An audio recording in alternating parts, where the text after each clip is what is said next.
Welcome to the Church Communications Podcast, a podcast that celebrates church communicators that are around the world. Our podcast offers practical advice for your church communication strategy needs.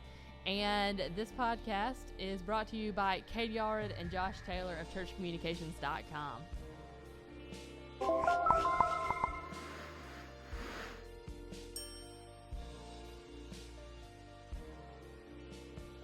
Welcome to the Church Communications Podcast. I'm Kacie Allred, and joined with me today again is the Josh Taylor. Hey, Katie.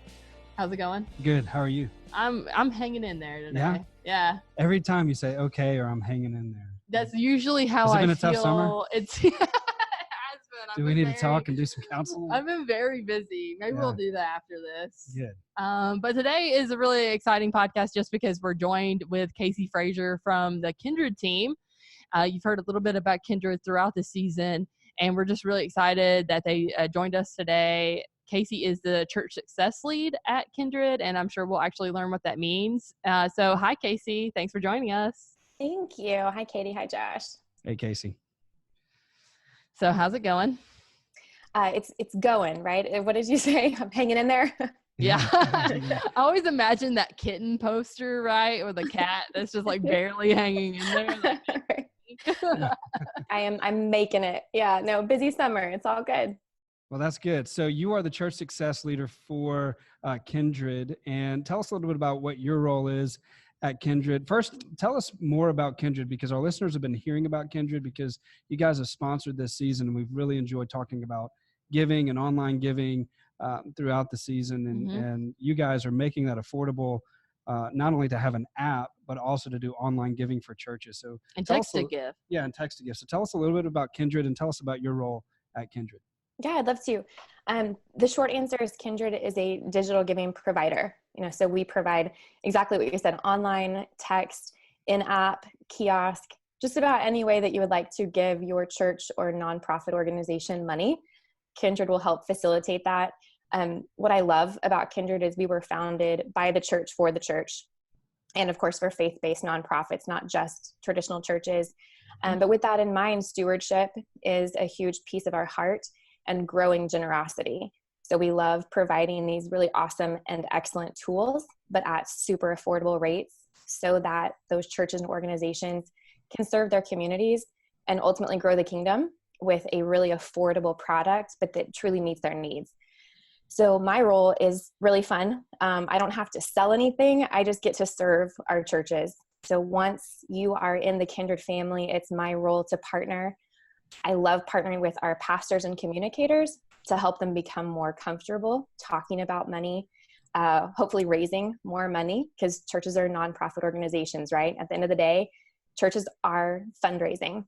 Of course, we're tithing, we're offering, we're giving, but it's fundraising. So I have no problem talking about money, and I love teaching pastors how to be more comfortable doing that and hopefully raising more money to serve their communities and grow the kingdom. I think that's a great segue into our first question for you. So we're just like recapping the season about all that we've talked about. So why do you think churches are afraid to talk about giving? Talk about giving. I think people are really uncomfortable talking about money, right? Especially in church settings. Everyone is so afraid when the bucket's going to get passed and you're going to see, so-and-so saw that I didn't give, and you want to say, like, oh, I gave online. I promise I gave, or have a recurring gift. It's uncomfortable, but I think we talk about money every day, right? So why not talk about it in church? We talk about our bills. We talk about our groceries. We talk about how expensive our kids, whatever. Like, I just paid a whole bunch for my daughter's gymnastics just yesterday. I talked about money a lot yesterday. Why not talk about it in church? Right. It's just uncomfortable. And honestly, I think churches get a bad rap about only asking for money. So it's kind of become like this really weird, like, oh, we just don't want to talk about it. We don't want to offend anybody. Well, we talk about money all the time. So why not make it a really normal part of our church conversation? Yeah.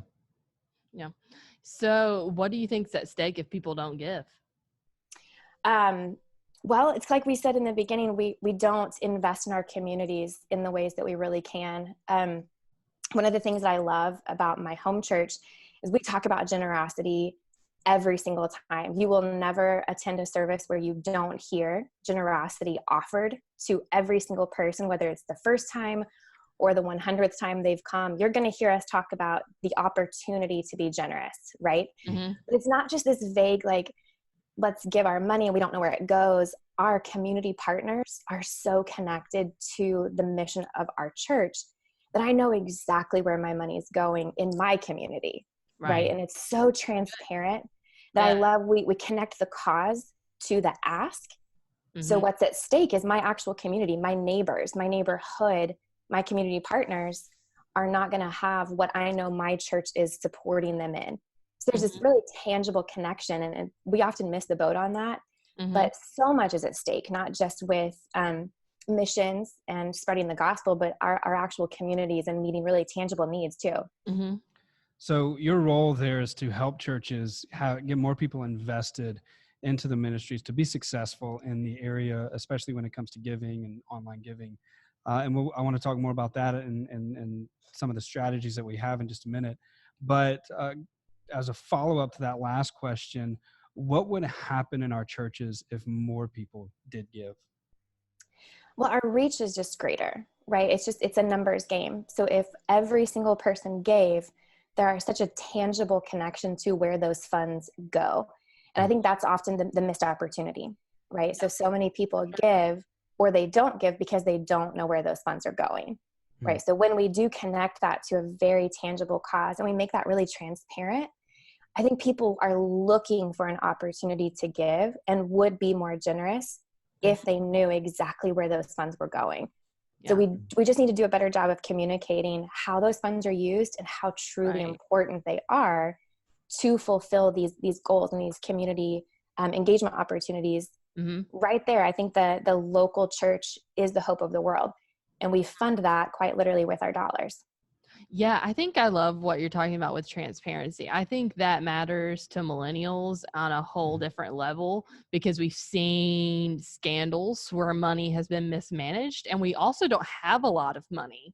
So when we give it's so important, right? That we want to make sure that what we're giving towards is being used correctly and isn't being mismanaged. Like, there isn't something I hate more than finding out a budget wasn't used correctly or wasn't set, or that money was mismanaged.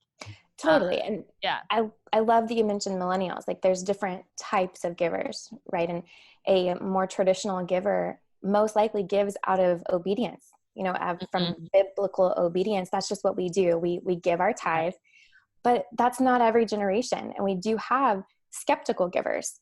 Mm-hmm. But a younger generation statistically is very, very generous. They may not have as much to give, but they're very eager to give.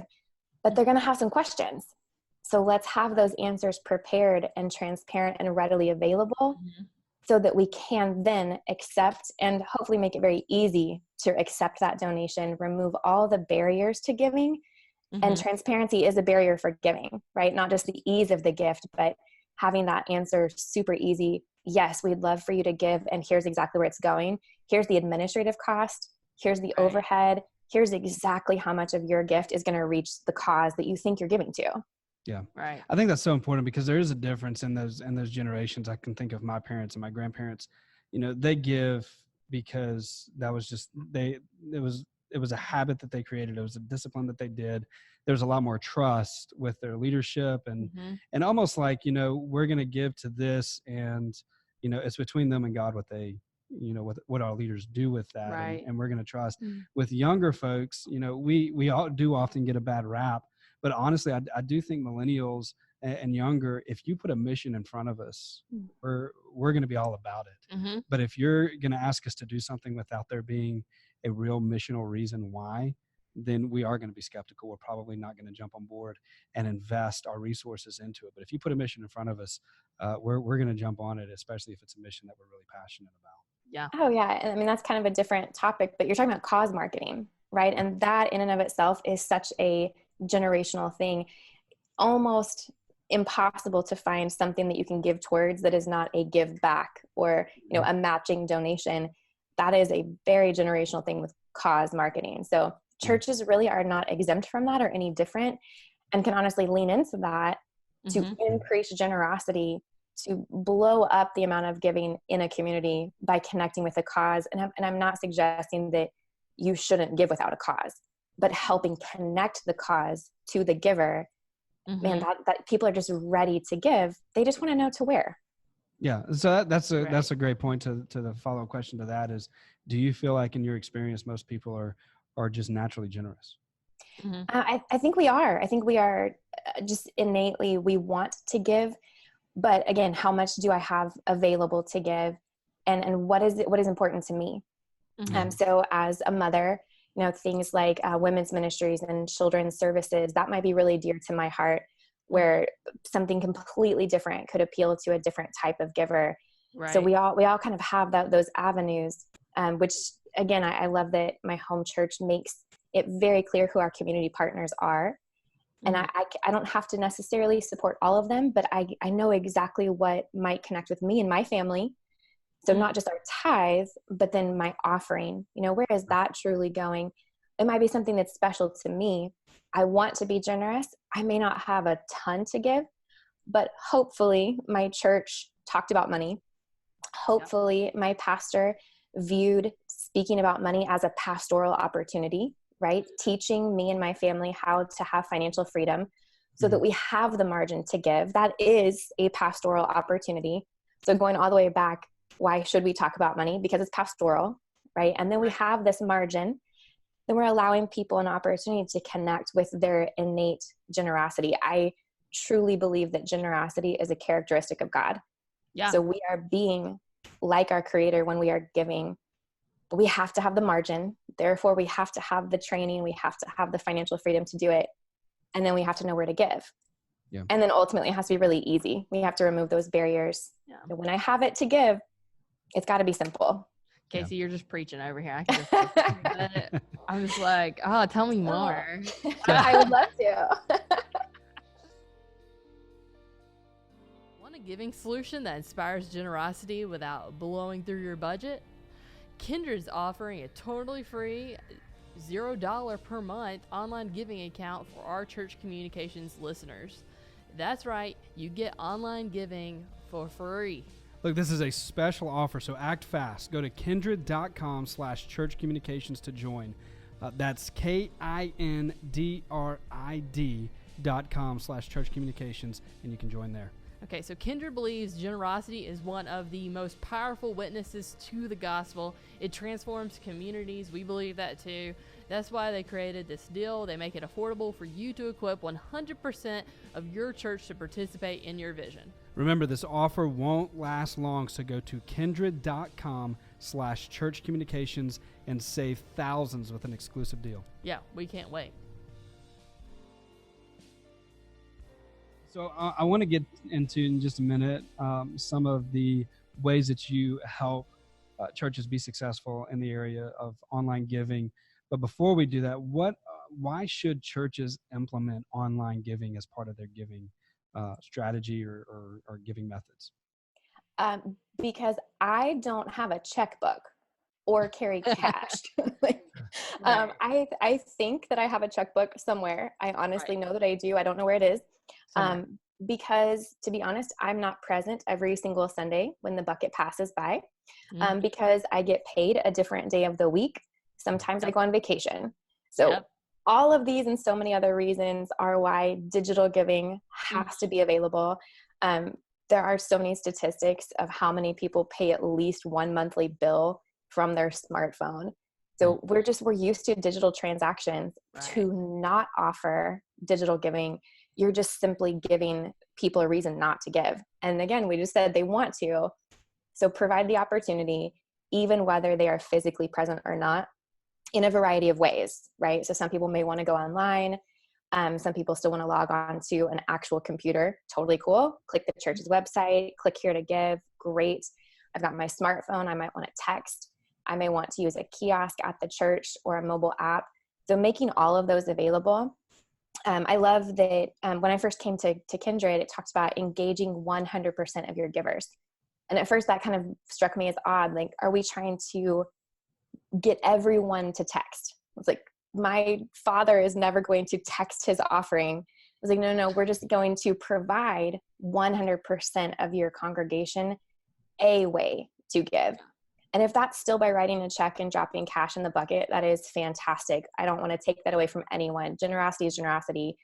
But for me, who is never going to write a check, what method would I use to give? Great. Let's make that available. Right. Yeah. And a lot of people aren't in church on Sundays, like you said, right? Like they're I think it's down. Church attendance obviously is down across the board. Even if you are what you would consider a regular church attender, I think it's like, there's been some statistics. I should probably look this up and like verify, but I think it's like you go to 1 out of the 4 Sundays a month. Like that's like, and that's what most people consider like, I am a regular church attender. Yeah. And so, I think we just have to figure out, what does that look like for giving? We have to figure out ways to just engage those people with the rest of the days too, right? Not just Sunday, but every day of the week. So I'm a church leader, and I have opted into Kindrid and the online giving software. I've got it on my website. I have church to give or text to give capabilities. I have an app.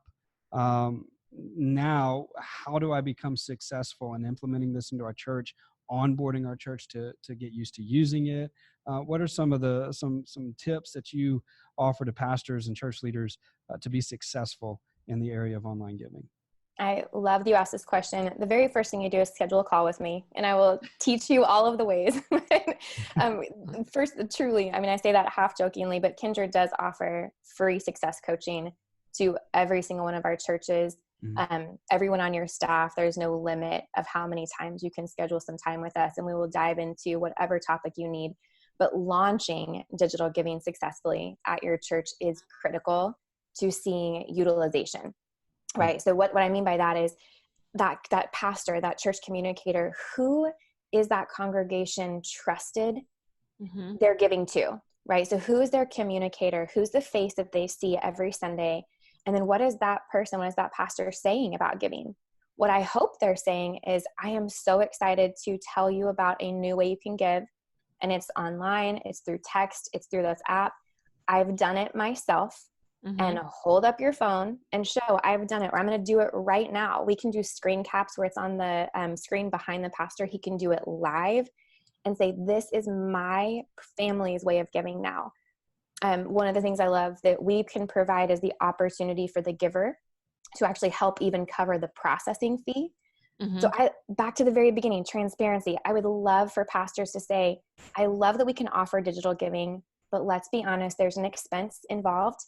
So in order for us to be an even more generous church, you have the option to help us absorb some of that cost. You'll see it transparently on your transaction before you click give. You can opt in or out. It's entirely up to you. We are never demanding that you do this, or it is totally optional. But if you do that, and tell them the numbers, and I'll run the math for you. Let's say if in 1 year's time, if our congregation absorbed this 2% or 1.5% or 3%, whatever it may be, we would actually be 50,000, 25,000, 1,000, whatever more dollars generous by you helping us with that expense. That level of transparency, I think people really, really respond to that. Go, man, my pastor's really comfortable about talking about money. So I have no reason to doubt where this is actually going. Yeah. Back to the beginning, pastor, demonstrate it, talk openly about it, and then talk about it again and then again and again. Right. You can't just launch it once and hope that everyone understood it, or that everyone was present that weekend. So we say launch and then relaunch and then relaunch. How often are you talking about finances? How often are you having a financial series? Well, when you do, go back and assume that you hopefully have some new attenders who missed your first launch. Hopefully your church is growing. You got to give that message over and over. Right. We offered the opportunity to receive salvation more than once, right? So we should probably talk about giving more than once too, right? Yeah. It's not a set it and forget it kind of thing. Right. Yeah. And it's an obedience thing, like you talked about earlier. It's definitely a thing, as you grow as a Christian and mature in your walk, like it's one of the steps that you take in obedience to following Christ. So it's really important that we figure out the right way. Yeah, it's a discipline we want to encourage people. It's an act of worship that we want to make sure. To me, it's not the tell-all sign of a healthy church, but it's one of them. Absolutely. Well, and even recurring giving, you just talked about how people are there maybe once a month. So how important is that congregation to hear, hey, it actually helps our church plan when you plan your giving as well. So we make it very simple, do your gift and choose to make this a recurring gift once a month or the 1st and the 15th. You can control that. You can shift the start dates. You can change your amount anytime, but that quite literally helps our church plan. And again, be more generous, because we can prepare for that. Even when you're not here, you're still able to give. And that sincerely helps our church. We don't make that an opportunity enough. And people don't know that it's truly a need unless they hear their pastor say it. Yeah. So what are some of the tools that you provide church leaders in this onboarding, launching process, specifically, whether it's timelines or strategies or, copy, like, here's emails you should do, graphics you should have. What are some of the tools that you guys offer? Yeah, we do offer free engagement materials, so slides you can download, scripts that are not meant to be copy and pasted, but a template. I want it to sound like you, not like me. Your church knows your vocabulary. So take this just as an idea, as a launching pad, and then make it sound like you. Launch scripts, downloads, engagement slides, timeline, strategy sessions. Every church is so different. It's not a one size fits all method. So how does your congregation talk about finances? Are you transitioning from a different platform? Is this the very first time digital giving is even an option? That's a different conversation, So we really customize per pastor and per church, kind of what are your needs? We'll go from there. Yeah. Awesome. So I'm going to put you on the spot with one more question, and we didn't prep you for this one. But what are one or two success stories that you've seen? Just, something that just really set a church up for success because they moved to online giving, they launched it well, and, what were they able to do that they couldn't do before? Yeah, it did put me on the spot there. I hope that I have their permission to say this. Maybe I just won't say the church name, but don't say the church name. That's I won't. A story instantly comes to mind with one of my favorite churches. They're all my favorite churches, but we have a very, very sweet account manager at a church in California. She called a little bit in a panic one night. They wanted to utilize their Kindred account to do kind of a separate giving page for an emergency fundraiser for a young lady in their church who needed a heart transplant. So the original, she already had a heart transplant. The parents of her original donor were helping her raise funds because that heart was expiring. So she needed a second heart and needed to very quickly raise a lot of money. So they thought they had this capability, and in Kindred, you can build an unlimited number of giving pages. So in this case, if you have a very specific cause, you can create a completely separate giving opportunity at the same cost. It's all included in your account, unlimited event registration, on and on.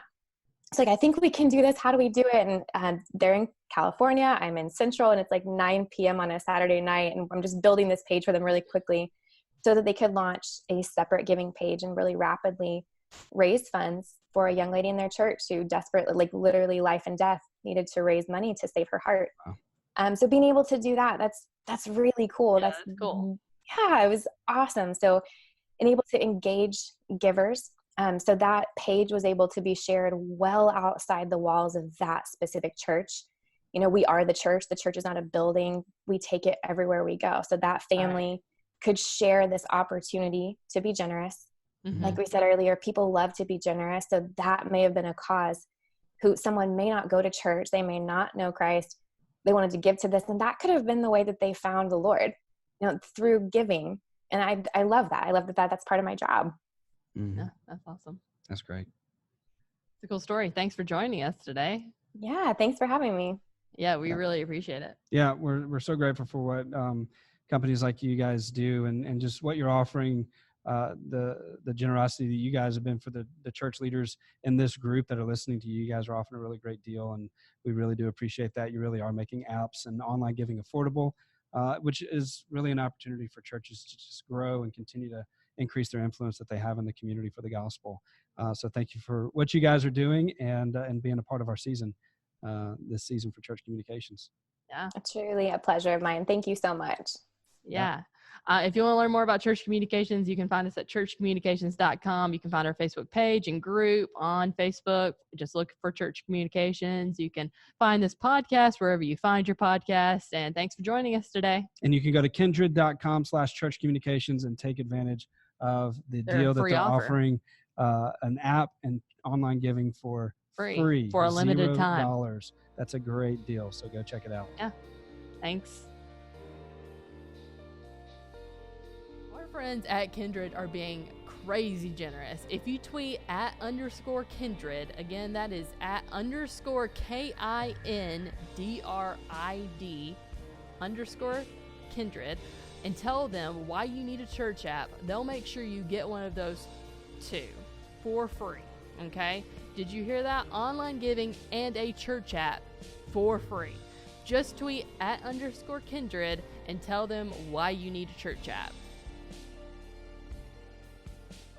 Hey, thanks for listening to the Church Communications Podcast with Katie Allred and myself, Josh Taylor. If you like our show and want to know more about us, check out our website, churchcommunications.com. You can also join us on our Facebook group. Just search for Church Communications on Facebook, and we would love for you to leave a 5-star review on iTunes.